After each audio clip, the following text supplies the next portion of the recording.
Hi, everyone. As you're coming in, thank you so much for coming. My name is Stacy, and I'm a bookseller and the events coordinator at Belmont Books. Belmont Books, for those of you who are not familiar with us, is an independent and locally owned bookstore in Belmont, Massachusetts. Before we begin, I'd like to let you know that we have a number of virtual events coming up, including Kevin McIntosh discussing his novel Class Dismissed with Lisa Borders on July 20th, and Rob Sedgwick discussing his memoir, Bob Goes to Jail. Oh, and I didn't write the date down for that one. That was really smart. Well, you can see all of those events and register for them on our website, belmontbooks.com. We have an events calendar there, and you can also purchase tonight's book, Did That Just Happen, on our website as well. If you have any questions for the authors, please type them into the Q&A section, and we will get to as many questions as we can. We're very excited to welcome Stephanie and Lauren. I want to tell you a little bit about them, and then I will turn the event over to them, and then somewhere around 7:45, we'll go to audience questions. Excuse me. Dr. Stephanie Pinder-Amaker is a clinical psychologist and a Harvard Medical School professor committed to achieving multicultural excellence in organizations. As founding director of McLean Hospital's College Mental Health Program, she has consulted with numerous institutions on diversity, and inclusion. Stephanie is also the co-founder of Twin Stars Diversity Trainers, a consultation company offering diversity and identity-related trainings for organizations. She currently serves as the McLean Hospital Harvard Medical School's Chief Diversity, Equity, and Inclusion Officer. Dr. Lauren Wadsworth is a clinical psychologist, passionate about furthering diversity and inclusion efforts. She serves as a senior advisor on the Anti-Racist, Justice, and Health Equity team at McLean Hospital, Harvard Medical School. Lauren is the founder and director of Genesee Valley Psychology, a clinic providing evidence-based treatment to the Rochester, New York area, and specializing in OCD, trauma, DBT, and a newly launched racial trauma and healing center. She is the other co-founder of Twin Star Diversity Trainers. Finally, she is a clinical senior instructor in psychiatry at the University of Rochester Medical Center. And without further ado, I will turn the event over to Lauren and Stephanie. Thank you. Thank you, Stacy. Thank you for those wonderful introductions.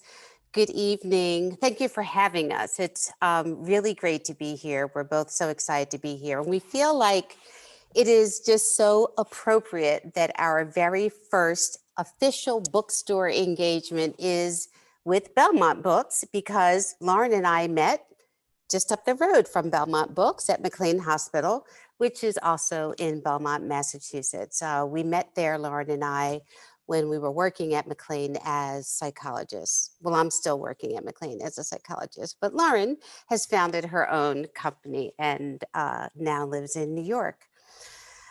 We also have been to the Belmont Bookstore many times, and we just want to thank you again for hosting us this evening. And we want to say welcome and thank you to everyone who decided to join us in this virtual space this evening to talk about our book, Did That Just Happen?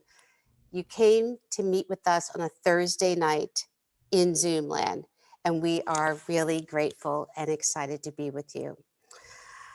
So we have thought together about a few topics that we'd like to discuss to kick off the conversation, and then a bit later, we're each going to read a brief excerpt from the book and then take questions from the audience. Lauren, are you ready? I'm ready. Let's go. Okay. So. Oh, yeah. And you can put questions in the chat anytime, and we'll just come to them at the end.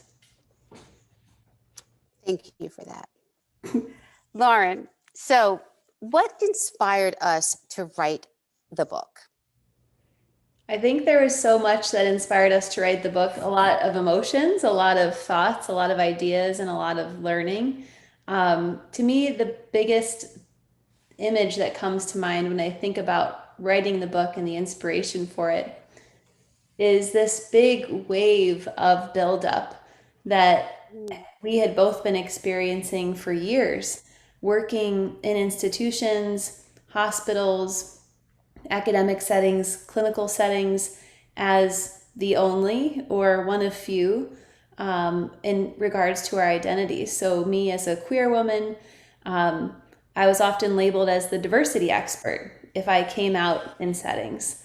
So that was frustrating in and of itself. But then I came to kind of take on that role.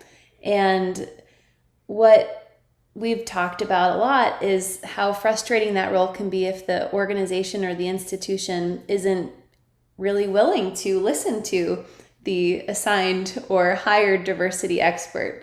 So to me, what led up to writing the book was really a history of being frustrated with being asked to suggest changes, then suggesting changes, and then not being listened to or being shut down or being distanced in some way for having that voice. So the book seemed like a great idea because it couldn't talk back and it could be a place where we could put all of our passion, our ideas, our wanting to help people into a container that couldn't be, pushed back at us or rejected. And I felt confident that it could help people. So my secret passion or my secret hope for the book is that it's slid under the door of some CEO somewhere by some anonymous person in the company that wants change to be made but doesn't feel like they have the power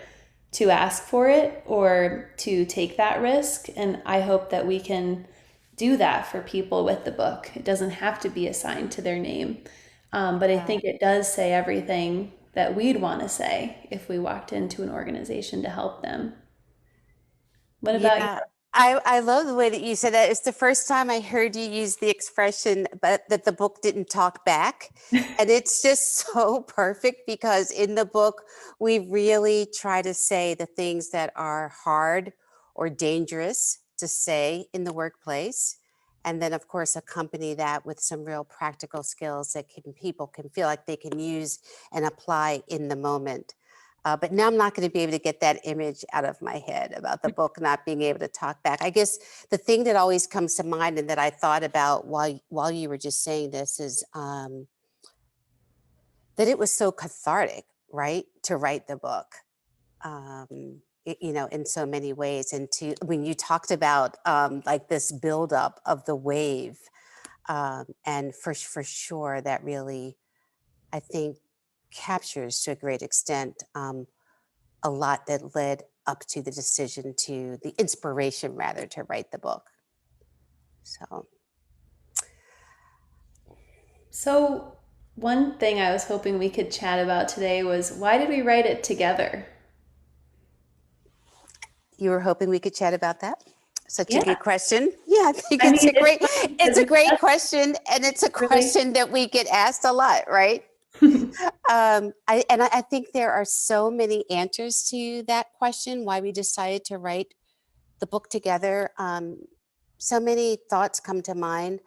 I think one of the immediate thoughts that I have is just how really hard it is to do this work alone. And when I say this work, I'm referring to like to be part of a system or an organization or even a relationship in which you're really pushing for a more inclusive, welcoming environment, pushing to be heard, pushing to be recognized, pushing to help others feel safe in an organization.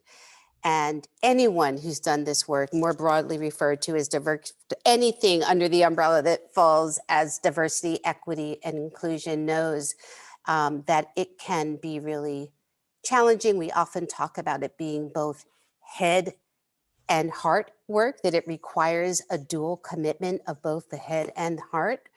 And that makes it really hard, right? Because on the head side, it means really having a mind for policies and data and numbers and metrics and measurement, right? And as psychologists and as scientists too, like that part can be like a little bit easier to wrap your mind around. But the heart part of the work means that we know when you're really involved in this work and care so deeply about these issues that there are also going to be frustration, anguish, tears, a lot of tears, and a very high risk of burnout is often what's talked about. So, to put it in other terms, it feels completely unsustainable to do this kind of work alone. And I think to a great extent, that's one part that led us to teaming up to do the work of the book together. In fact, it's one of the titles of one of the chapters in the book is titled Sustaining Yourself.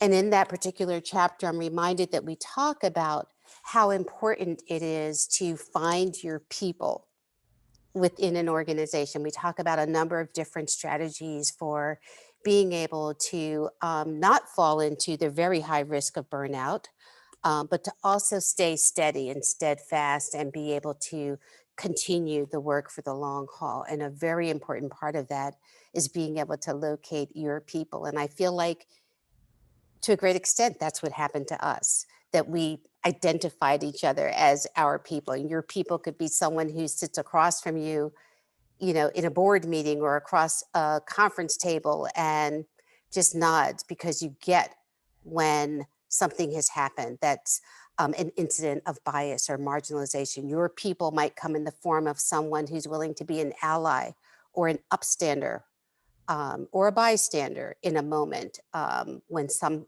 sort of bias incident or someone has been marginalized, or your people might be the person who reaches out to you after a meeting or an incident and just says, hey, that felt really awkward to me or bad. How are you doing? How did it feel for you?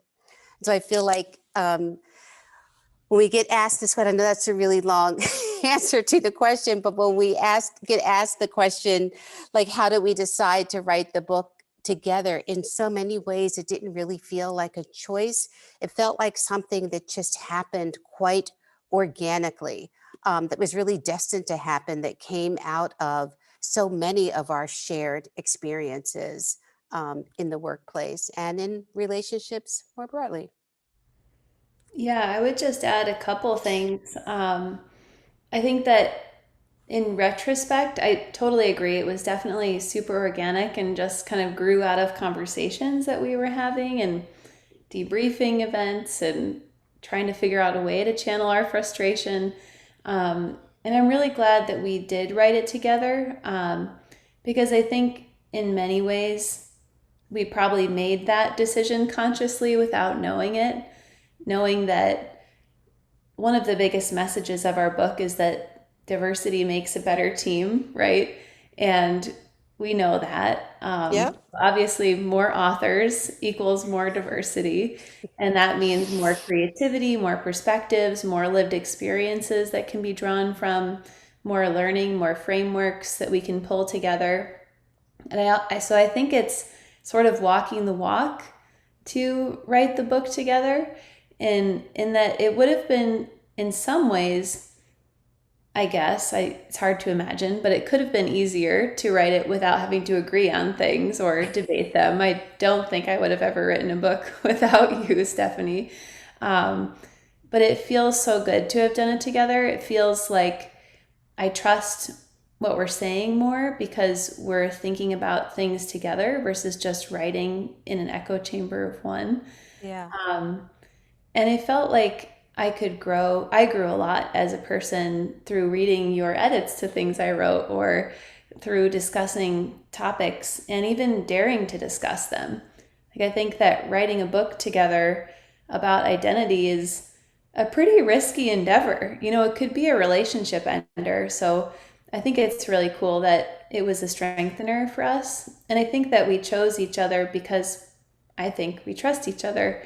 And that's sometimes really hard to find in this world and especially in this work. So I feel super grateful that we did this together. Yeah, that was really beautifully said. I feel the same way. In fact, sitting, I remember where we were sitting at the table in an office saying out loud that we trusted each other to embark on this process together, to embark on this journey together. And I'll never forget that moment. And to your point, there's no question that it's a better book because we did it together, which is exactly, those are the values that we're writing about and talking about and illustrating, hopefully over and over again throughout the book. So, Shall we jump into the book a bit? Let's do that. Okay, so we thought today that we would read from chapter 11, and we're just going to read part of the chapter. So we're going to have Stephanie start off with the vignette, and then I'm going to read what was problematic about the vignette. And if you've read the book, or if you've even just skimmed it, you'll notice that this is a format that we use in every chapter. We start with a true story of something that's either a lived experience of one person or a collective story that we've pulled from multiple people to de-identify the person in the story. And then we sort of break it down in two sections, why that was problematic and then what to do about it. So we're just going to read the first part, the vignette, and the why that was problematic, and then we'll discuss it a bit. And we would love people to put thoughts they're having in the chat, questions, things you see as problematic that we didn't pick up on in the vignette. We'd love all of that. So don't be afraid. All right, here we go. So this is from chapter 11, titled Build the Horse Before Presenting the Cart. And I am reading Guillermo's story. Guillermo, a Peruvian-American trans male, walked into the weekly staff meeting with a large iced coffee and prepared to be bored. He picked the chair in the corner furthest from where the boss sits, his intricate doodling hidden from view. Staff meetings always felt like an inefficient use of time. It was the same week after week. 15 minutes of content predictably ballooned into the requisite 60-minute block of his life. Guillermo began to calculate the wasted hours in his head. Listening to the boss wind her way through the agenda was sheer drudgery. At 10:35 a.m., though, something startled him into the moment. Next on the agenda, diversity. He felt a shiver down his spine as he prepared for the multitude of possibilities that could follow. We don't have enough diversity here, and people are commenting on it, his boss continued. Our staff page is pretty much all Caucasian people. He felt a few eyes look toward him and quickly skirt away. Are people really saying Caucasian, he thought? Angie, the boss said to another employee, can you find some diverse stock images to make our website more welcoming to people of color? And now others chimed in. Maybe we should do some diversity promotion in our social media or something. I could look on LinkedIn to find people of color to reach out to offer an interview. I know, said John. Let's plan a party where we all bring a dish from our culture and talk about what it means to be of Irish descent or whatever. At the next staff meeting, they scrolled through the new and improved website, and colleagues reported on the number of interviews scheduled with diverse candidates. Guillermo's mind filled with images of people scanning the website, drawn into this place like insects to a Venus flytrap. He pictured their faces, hopeful that the alluring words and images captured on the website were backed with a long-standing commitment to diversity and equity. Guillermo could feel their disillusionment upon learning on day one that he was the only person of color at the company and had been stuck in a low-paying entry-level position for 7 years. He could anticipate the bias incidents and pain that would follow, never to be followed by an acknowledgement or apology. It was frustrating for Guillermo to watch his colleagues grabbing for a diverse workforce because they knew it would reflect positively on the company. Maybe they even knew the company's bottom line would benefit from the move, even without having first done the work necessary to make the environment safe for folks like him. Why this is problematic. In our consulting work, we often hear stories very similar to Guillermo's, either from people with lived experiences or from leadership committing the same faux pas. We call it the cart before the horse phenomenon, and it's extremely common. Typically, the pattern goes something like this. An event within the institution, overt discrimination, an employee complaint, or an outside event, the death of Breonna Taylor, a contentious presidential election, acts as a spark, causing so much raw emotion that members of the organization are compelled to talk about these issues.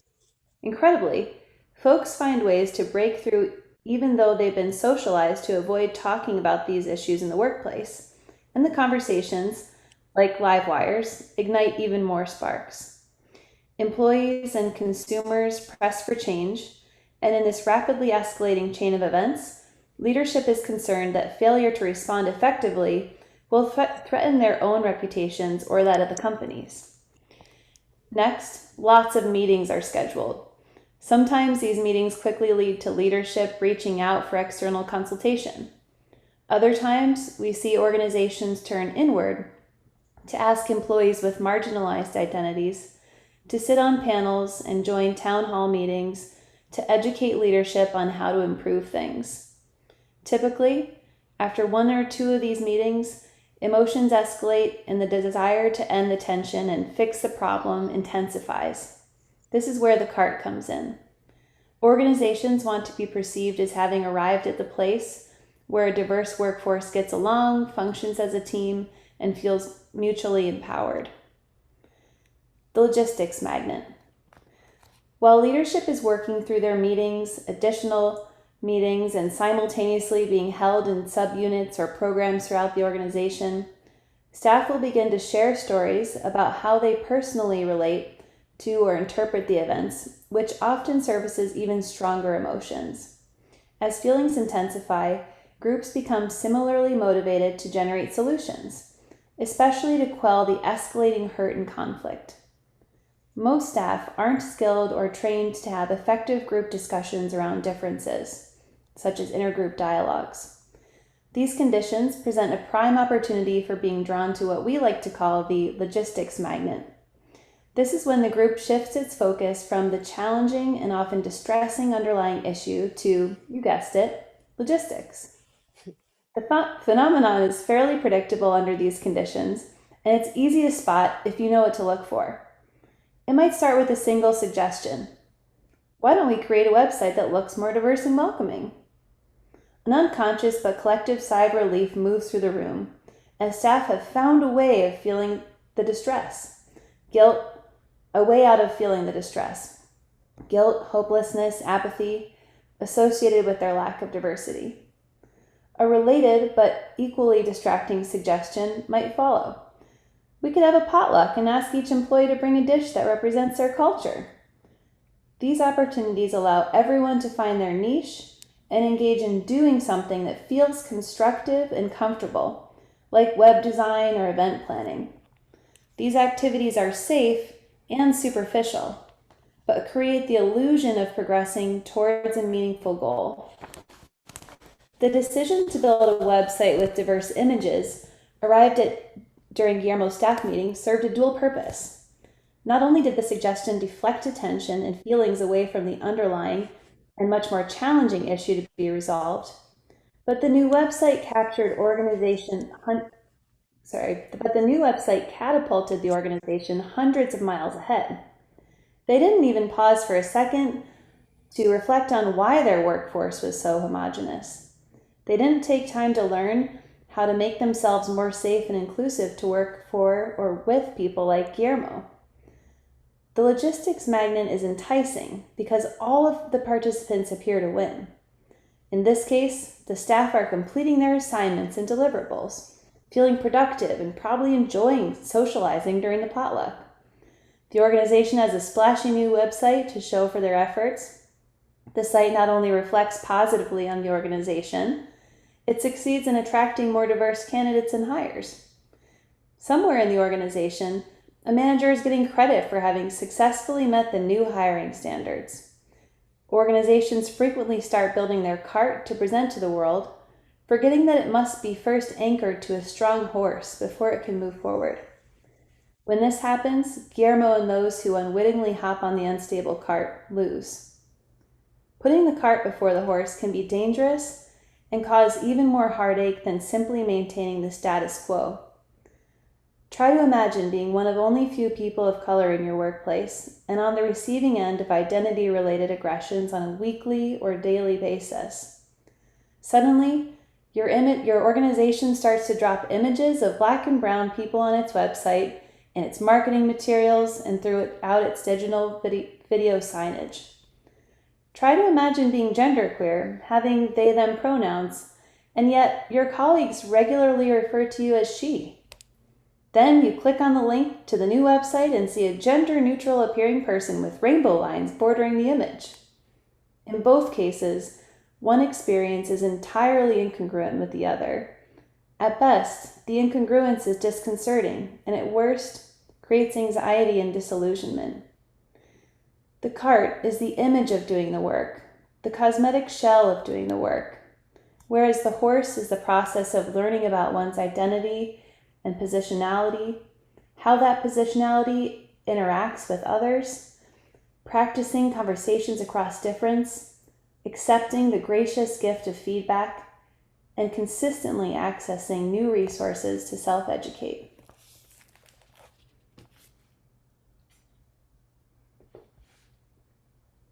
So that's actually the first time that we have read segments of the book out loud, right? And so I'm wondering for you, Lauren, really for both of us, as we listened to each other and heard ourselves read it, at this point, what in particular, is there anything that especially stands out right now? I think I noticed feeling really sad, actually, Mm. reading it. I, since, the book came out or was even on the menu to come out, we've been receiving more and more requests from organizations, and this is just such a common phenomenon. And sometimes it's disguised, I'm noticing, and that's something we didn't really talk about in this chapter. But Mhm. it can come, the request can come to us seeming like it's about something else.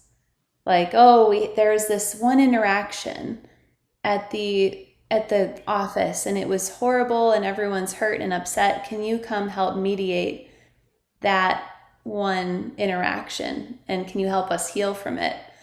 And then we take some time to really understand and listen to people across the organization in individual sessions and smaller group sessions. And it turns out that it wasn't that one event. It just so happens that this is another organization where all of a sudden the newest members of the team, the ones with the least amount of power, are more diverse than those in leadership positions. And the company has probably been having a buildup of identity related aggressions and tensions that have been building across the team. So I think I'm just noticing that this is happening more and more and more as organizations are getting on board with the idea that diversity is important.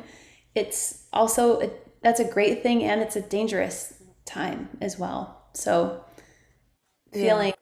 feeling, overwhelmed by the prospect of how much work there is to do.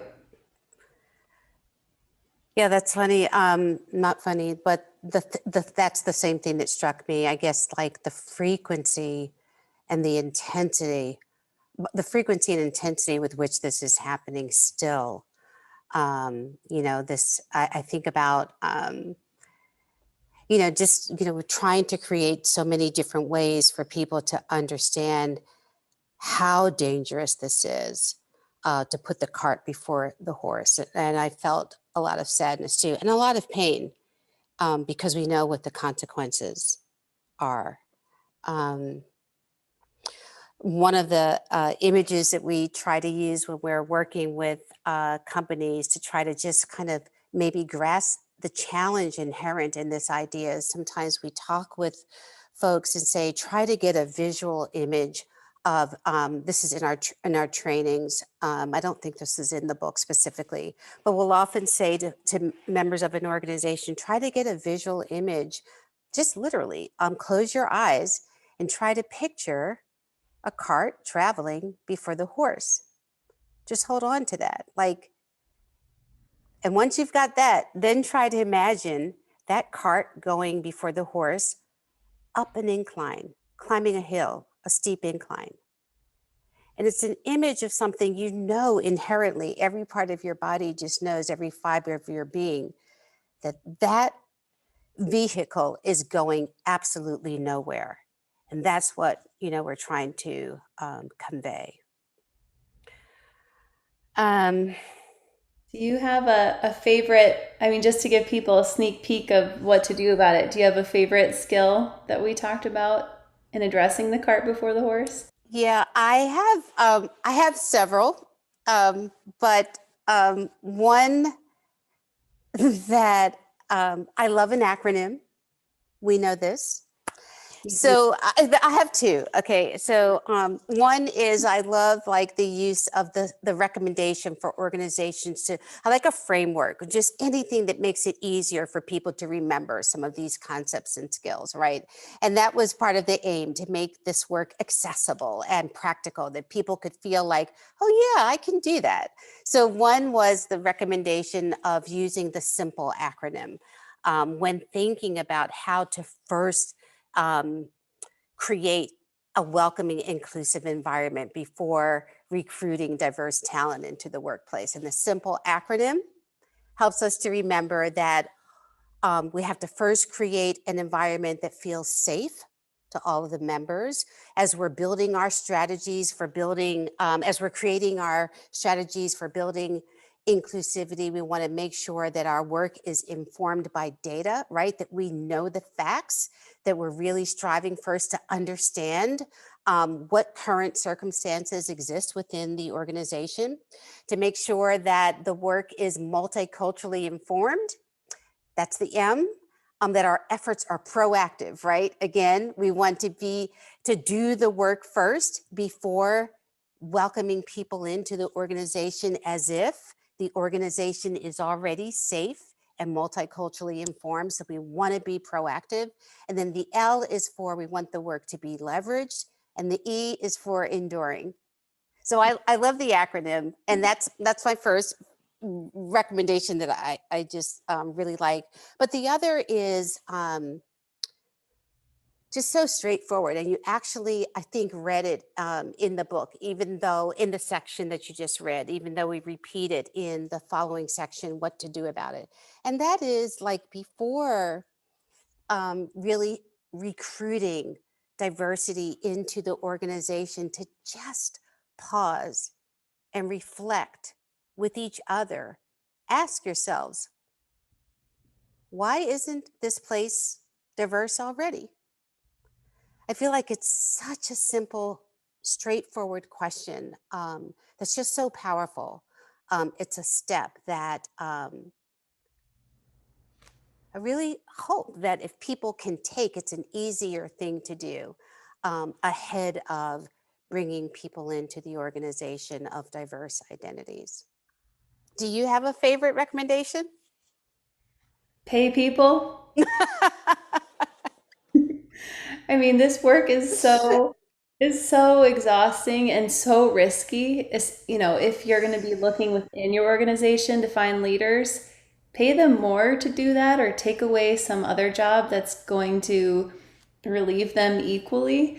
We have just both been asked hundreds, maybe thousands of times to come to an organization or our own organization to do a talk on such and such for free. It's just so common, and sometimes I have the urge to do it, honestly, because I want to help. But I think as trainers and as leaders, we need to all engage in a new culture of meeting this hard work with financial and investment. I think it's really powerful for a company to invest as much in DE&I training as they do in paper supplies and pens, maybe even more. So That's all right. that's my spicy favorite. That's your spicy favorite. Put your money where your values are. Yes, that's a nice way to say it. So, as we just demonstrated with our readings in from chapter 11, many of the chapters, and we talked about this a little bit earlier, you did, Lauren, include, sort of begin with this type of framework. Not all of them, but most of the chapters where we begin with a story, an individual or several individual stories, followed by like a diagnostic of what was wrong with that story, what went wrong, and then the section, now what do we do about it? Do you want to talk a little bit about how it is that we decided upon this format? Yeah.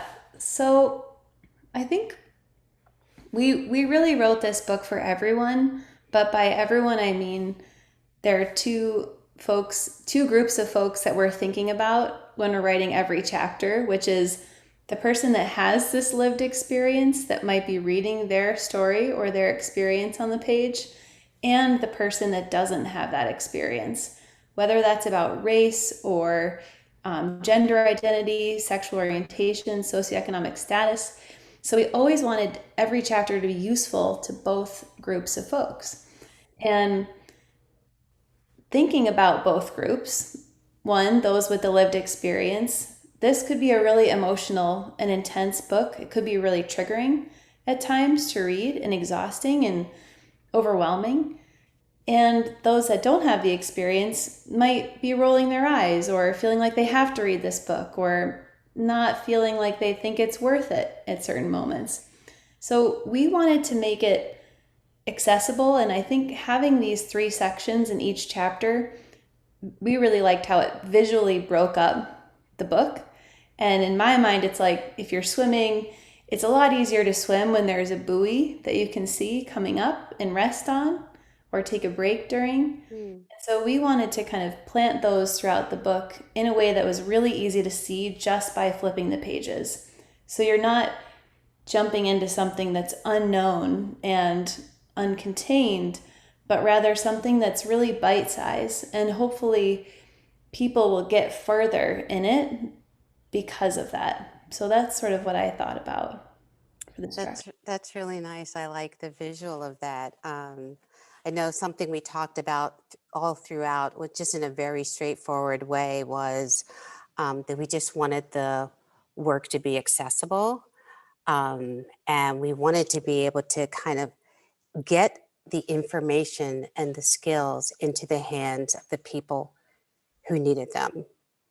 And sort of that was sort of like the North Star, right? So that everything, to the extent that we could anticipate this, we wanted to sort of pull apart the barriers, right? And so what makes it more accessible? I remember one of the barriers that we talked about and really worked to try to keep each other, honest on, was like eliminating jargon, right? And making sure and checking each other on that and saying like, what word is that? Like, that's like a psychologist term. Like, that's not a word that is accessible. Like, we've got to scrap that and make it plain.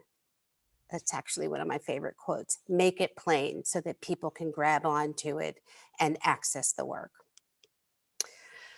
So today happens to be our book's 1 month anniversary. Happy 1 month anniversary, Lauren. I didn't even realize that. To the day, literally. So before we like transition into Q&A, I'm just wondering whether in this brief period of time since the book's official release, have there been any surprises? I'll share some funny surprises. Okay. Um, one one surprise that I thought was so cool was that my dad listened to the whole book on the audio version in 3 days, and then he started right back over again. So he's on his second pass through the book. Um, which he might be one of a handful of people in the whole world. So that's pretty cool. And honestly, it was surprising because he's a Republican politician, and I didn't know, coming from his politics, if he'd feel comfortable really embarking on a book of this topic in a vulnerable and open way. And he really has, and has, in his words, we took words that were really scary to him, like anti-racism, and then demystified them and took away all the scary stuff and just made it plain, like you said. And he now is really empowered by those words and those missions, which has been an awesome surprise. That's a great surprise, and that's the first time I've heard that. Um, hmm. Another funny surprise has been like when the book is low on the shelf in a bookstore, and equally surprising is when it's high on a bookshelf in a bookstore. Like both equally surprise me. So it's so fun being new to this process as first time authors and having no idea what to expect and just going with the flow. How about you? I feel like there's just been a surprise like embedded in just about every day, all throughout the process. Uh, and beginning with the opportunity to work with our incredible editor, Gayatri Patnik. But now we're talking about the surprise within the last month. And I'd say, just when you're talking about your dad, I think what immediately came to mind was the call that I got from my mother-in-law. She's an avid reader and a retired school teacher who taught for over 50 years English and just reads, constantly and could not wait to get her hands on the book. And she called me up when she got through it the first time and said, I have a lot of questions for you. I really enjoyed the book, but I want you to know that this book, is not just for organizations and companies and institutions. It really is a book that's for people, for everyone to just pick up and navigate their relationships more effectively. And I think you should know that. And it just was so funny. And it was great coming from my mother-in-law. And it was actually something we had hoped for, but as first time authors, and maybe as, if we're doing this for the 100th time, we have we certainly had certain hopes and desires. Like we had hoped that it would resonate with people, that you'd get the kind of response that you got, Lauren, from your dad.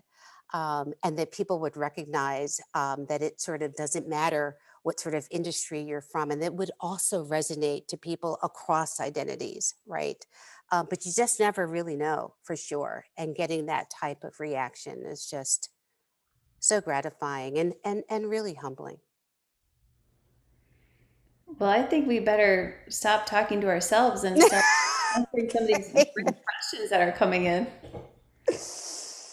Okay, so first one is from Jasmine, who said, thank you so much for doing this event. I was curious about the decision-making and thought process for deciding which stories to add to the book. That's a great question. Do you want me to take this, Stephanie? You can, I'll start, and then, because it sounds like you have an answer. No, you start. You have an answer. This is a really good question. I love this question. You go. No, you go. Okay. And if we keep going this way, Jasmine, your question will be the only question we answer tonight. So the decision, we had so many stories, so many vignettes, some that came, from our own experiences, as we've discussed, and others that came from our work in the field, and others that came from interpersonal, relationships and things that were reported to us. And at a certain point, we decided to just catalog the vignettes. Do you remember that? I think we actually created a good old fashioned Excel sheet, right? And stored the vignettes away. And then as the lessons emerged, the skills, then it just happened so easily. Like we were able to not only sort of assign a vignette with a specific lesson or experience or skill set that we were hoping to impart, but in some ways we were able to combine vignettes. And then always, you may have mentioned this earlier, Lauren, but always, in many instances, de-identified. We asked permission, of course, to use the stories, and some people said they were really interested in having themselves identified, and there was no need to de-identify. But in other instances where that was the preference, we really, in some cases, merged stories to help them align most effectively with the skills and the segment of the particular chapter. What were you going to say, Lauren? I was just excited to have a chance to share the addressing acronym, really, which is why I was jumping right out the gate.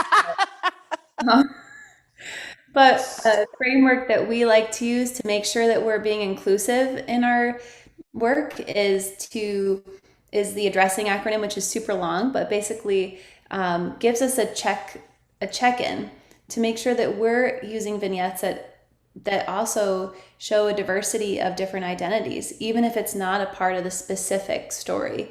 So we made sure that there was variation in age, disability status, diagnosis, religion, ethnicity, race, sexual orientation, socioeconomic status, nation of origin, and gender. So that's the addressing acronym if you caught it. We were kind of having that as a framework in our mind as well to make sure that we weren't just telling stories through the same identities. And just, I don't know if you mentioned this, but the addressing framework comes from another psychologist, Dr. Pamela Hayes. Good point.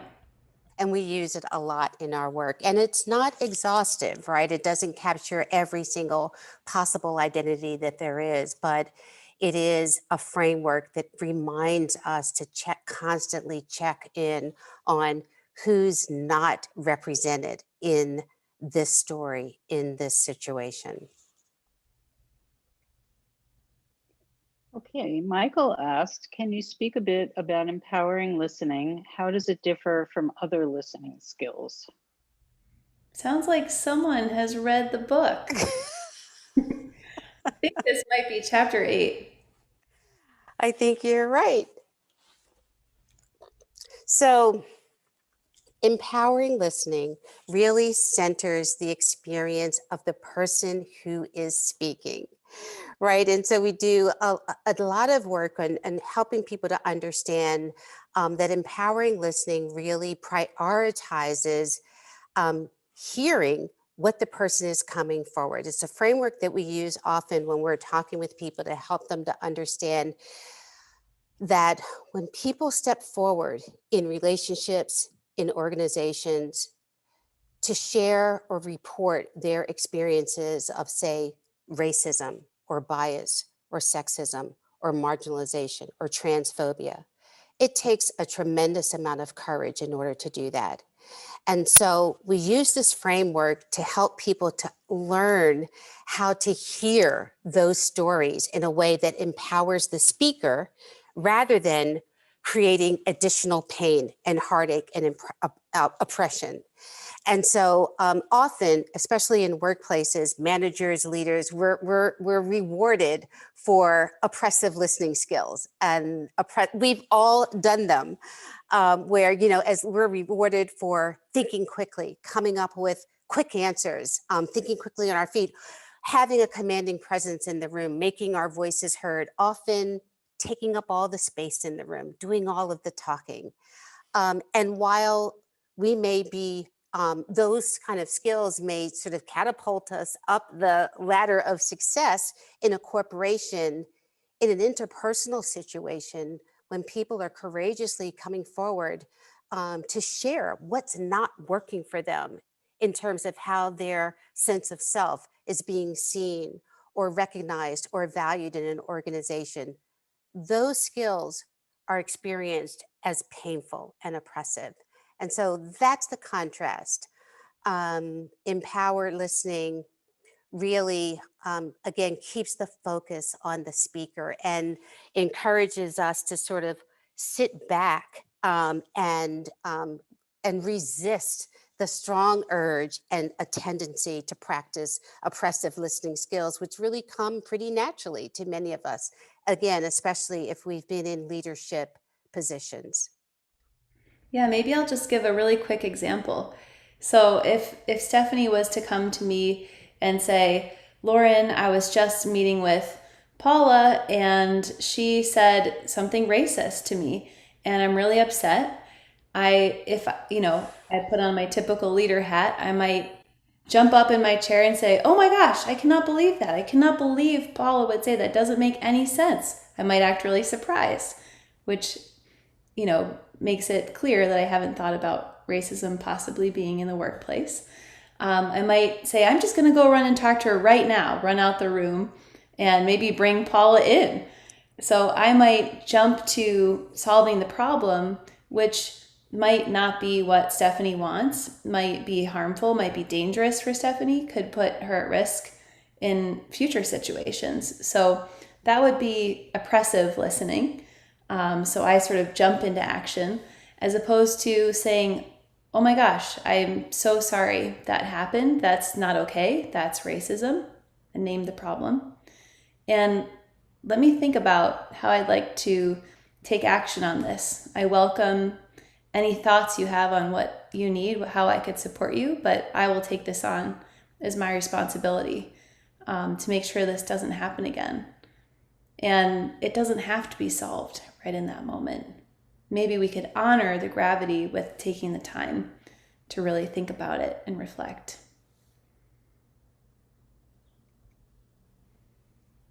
Great. Okay, Suzanne has a long one. And she asks, what do you recommend while the person championing, sorry, the It's a tongue DEI twister. efforts, yes, is met with resistance from a segment of the senior leadership team? How do you suggest getting broader buy-in from those in power who either don't see or don't want to see the issues? I've been conducting a racial equity assessment as part of my internship, and I see how exhausting the work can be when one person is trying to fuel change when there isn't unanimous support across leadership. Yeah, I think the first thing that comes to mind is figuring out how it costs more for the company to not do this work. If that's, to me, in the most extreme circumstance where you feel like you're just completely up against a wall, explaining that people are going to be looking to see if our organization has diversity across identities, and if they don't, that might cost us customers. If we do bring in an influx of folks with different identities and it's not safe here, they'll leave, and it will cost a lot more to keep onboarding new people and spending our time doing interviews when we could be doing our work. That's one place I would start. Stephanie, what about you? I think you can also practice some empowered listening skills. If you have the opportunity and some support in the organization, you can create a relatively safe, or rather a brave space, and invite people to come forward. Sometimes it sounds like maybe this might be part of what was being done, but you can provide multiple opportunities for people to share their lived experiences. Sometimes it sounds like maybe in this situation that might not feel so safe to do in person, but you can create anonymous surveys. We've done that and worked with organizations to help them do that. It's a way of, like, to put it in different terms, like gather the data, right? People, just bring the facts forward and try to elicit them in a way that makes it, especially if you work for an organization that responds to data and facts. But the challenge in that is making it safe enough for people to feel like they can report those findings, and then having a space where people are willing to hear what those findings are. But documenting the experiences can be really effective. Yeah, that's a great point. That is another reason why we use vignettes, is because it's easier for humans to acknowledge that change needs to be made if they hear that other humans are hurting and they hear specific examples. It's hard to not have empathy in those moments. So if there's a way to safely collect those narratives and even just themes, just to make them even more de-identified, that can be really powerful.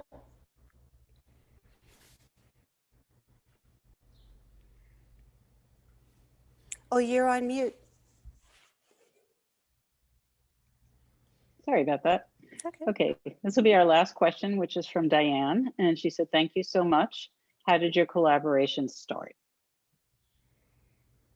Oh, we were just talking about this earlier.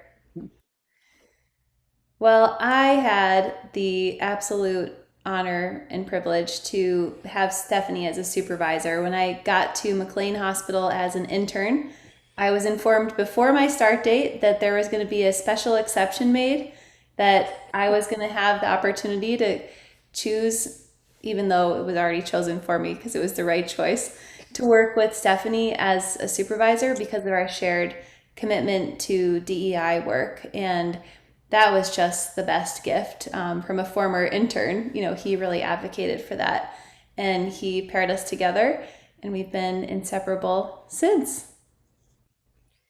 And I'll just tell the other part of the story, which Lauren always manages to leave out, which was before she even came to the organization, her reputation had preceded her. So, you know, I had been working with other people, you know, in the field, and her name had just come up, you know, several different times. Well, you know, Lauren, well, you all have to know each other. You do so much of the same work. Don't you know this person, Lauren? I was like, who is this person, Lauren? So I think the gift was mutual. That's such a great story. Well, thank you both so much for this great event.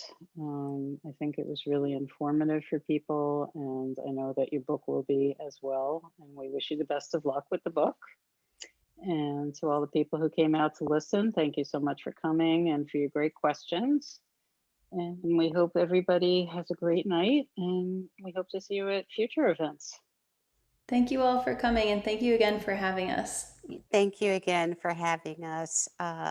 And thank you so much for participating. And thank you for the wonderful questions.